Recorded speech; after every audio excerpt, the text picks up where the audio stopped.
YouTube, it's me again, Colin, with an update about the Harley Benton Jazzmaster Tribute. I'm trying to call it a tribute rather than a copy because tribute bands are in, so they're not copying, they're tributing. So anyway, it's a tribute to the Jazzmaster, except the only thing that I thought was missing around this kind of model is, of course, the tremolo. And I've seen some guys have replaced the tailpiece for a Jazzmaster, real Jazzmaster style tremolo. You can get them for about €50 at the moment, but they need to, drill, use a router to get the wood out of the way, and I'm not that great with woodwork, so I'm not going to do that. So to try a tremolo on it, I've got something in here, a box.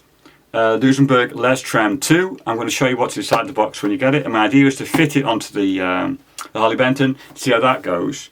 To be honest, it feels a bit weird spending €100 on a tremolo unit to fit to a €150-ish guitar. So it's a bit weird, but my idea is if I don't like it on this guitar, I place it on a different one. It just fits directly onto the two screws on here.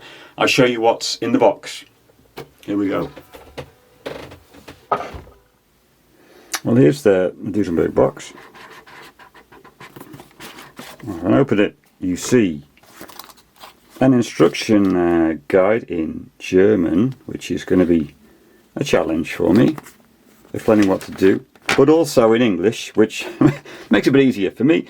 Oh yeah, this is what you get in the kit basically. There are two sets of screws. I've understood one's metric, one's imperial. We'll find out, and it should be reasonably easy to install. And how to set it up. Oh, and these are the washers that are needed if the guitar is a flush mount. We'll see when we get that far what's needed exactly. I've also heard that you may not need the screws that they provide because you might be able to use the original screws in your guitar. We'll see. And what else do you get in the box? You get... This is heavy. This is the tremolo device itself, which you can fit to your guitar. It feels very sturdy, very stable. Okay, that's that piece.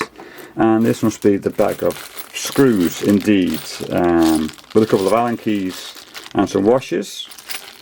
So at the moment, and then I guess somewhere a bit lower in the box, yeah, there is the arm, which is going to fit in there. Oh yeah, tightened with an Allen key to get it the exact angle I want it to be when it's fitted to the guitar.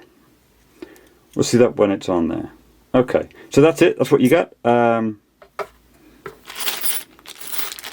going to start installing it. I'm just going to have a look. See, so it's going to be basically in that place. That's the idea. I'm just replacing this stop bar with the with this piece here, and it looks like it's going to fit, which is good news. I'm going to try and keep these strings intact and just replace them because they're still good strings. So I hopefully will be doing just that rather than having to cut them off and replace them with new ones. So first thing is relax everything and take it off. And by relaxing all the strings, I mean just detuning it. I'm not going to record that. You know how to detune a guitar. Off we go. I'm going to add another point onto here about untuning yourself because I want to replace these strings. I think it's very handy having the slotted tuning pegs because I can hopefully just push them back in and I'll be able to grip fine. They're not complicated, tied around with any weird knots or anything. I'm very happy with these tuning pegs, although they feel, they're not as good as expensive ones. The strings are all loose and nice and sticky to the pickups, and I can remove the tailpiece. Yeah, it's not the most heavy. It's a bit cheap and light, but let's put that to one side for a second and just have a look. So this is where it's going to be.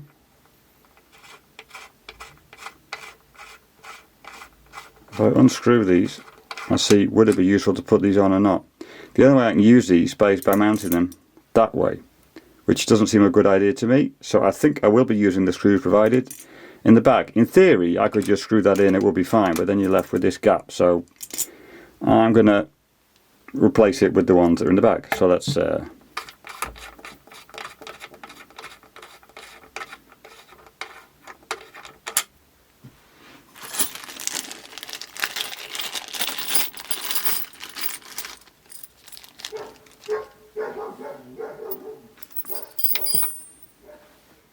So there are 4 screws provided, and I don't know which is metric and which is imperial, but my idea is that doesn't fit. I can feel it's grabbing wrong, if you get what I mean, doesn't go in smoothly. That must be an imperial one. Let me see if that dot means something. Yeah, that fits easily and smoothly, so I'm not worried. That must be a metric one, so let's see if the logic applies. There's a dot in that one. Yeah, it doesn't go. Must be imperial in inches, and this must be metric. Yeah, that's how it works. And also, I read the instruction, the reason why you might need the washers is to place on here to raise the height of the piece if you've got maybe an arch-bodied neck, or if this is actually flush, directly flush onto the guitar surface to stop any damage to it. It won't need it on this one because they are raised from the body itself. So I should be able to just place this on here. It looks like I've got enough clearance between and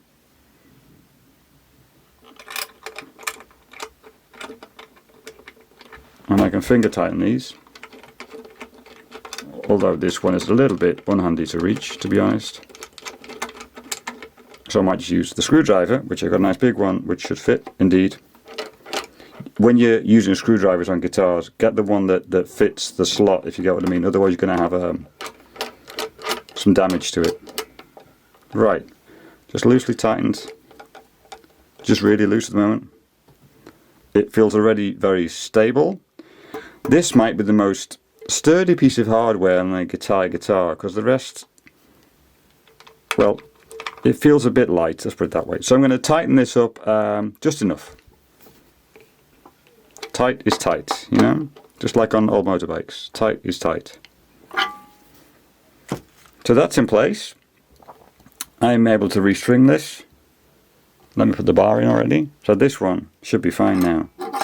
And I can adjust the angle wherever I want it to be. I read in the instructions this should stick out a very short distance. How long does it say? About 5 to 10 millimeters. So depending on where you want it to be, you know, this distance here, about 5 to 10 millimeters sticking out. Well, I'm going to try it there. It's all adjustable. Put it into place, and then we'll see what it's like when I've got it put back together. Now I need to take the strings out, put them in, and I'll show you how to put them in. They slot in across the back, and then I'll show you how you can guide that on. But we'll put that on in a bit later. So the idea with the string is you can place the end of the string into the back of this slot, and there's a little kind of indentation in the back where it fits in. It doesn't really go very far into the guitar, but it goes far enough to catch it, if you get what I mean. And when there's tension on this, it will be held in place. So as I string the guitar, it's going to be held in place. I notice also, because of the distance, the bend of the string is slightly different than where it was before. It's not in the same place as it was before. So this is where it was falling over the bridge previously with the other stop piece. I'm going to put that in place, get it tightened up, and then do the rest of the strings and put the thing back together. Okay, so it's fitted, all the strings are in. I've got to admit, installing the strings is a little bit fiddly because they tend to easily slip out. Once it's installed and they're all in there, I'll show you a photo of how they look like in the back of it. I'll put it probably in the screen somewhere.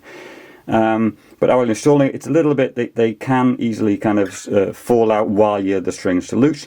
Now it's all tightened up, everything seems fine. The last thing remaining to do is to at least put in this bar and then also adjust the position for it. I might decide when I've got it a bit in place where I want it to be. You know, you can adjust the angle basically on this.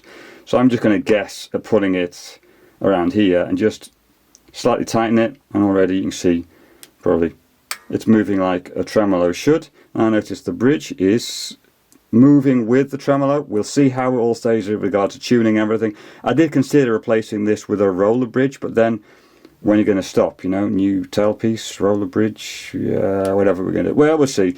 Try this for now and see what I think of it. But now it's basically in place. We're going to get the thing fully tuned up and ready to play, and you hear some examples with this, what I think of it.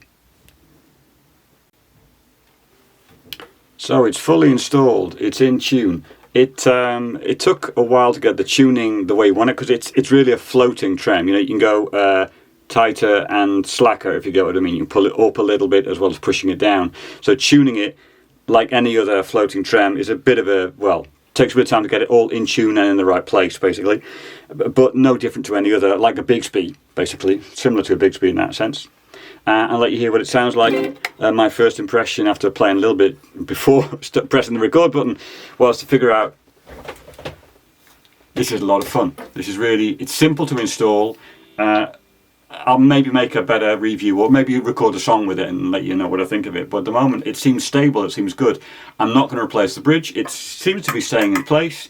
I'm not going to be putting locking tunes on or anything. At the moment all seems fine. When I do reasonable bends on it, it goes back to tune. I haven't tried dive bombing it, but I'm not into that kind of thing.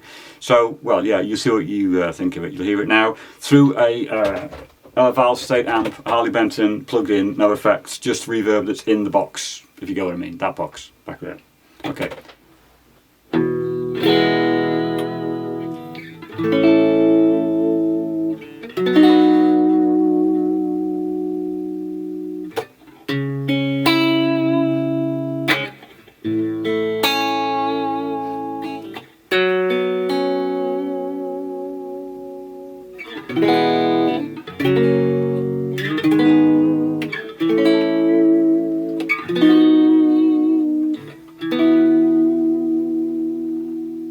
You can just bend this down, it stays in position, you know, it's got enough grip. You can adjust that, I understand. I'm going to play around with it to see what the exact right place is.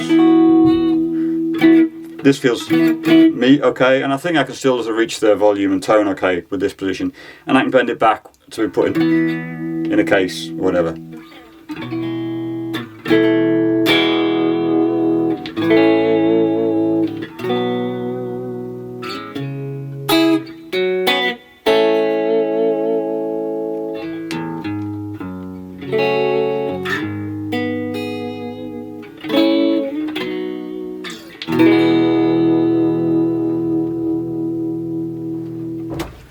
So do I recommend it? Yeah, it's fun, certainly a lot of fun. Take care everyone, bye for now.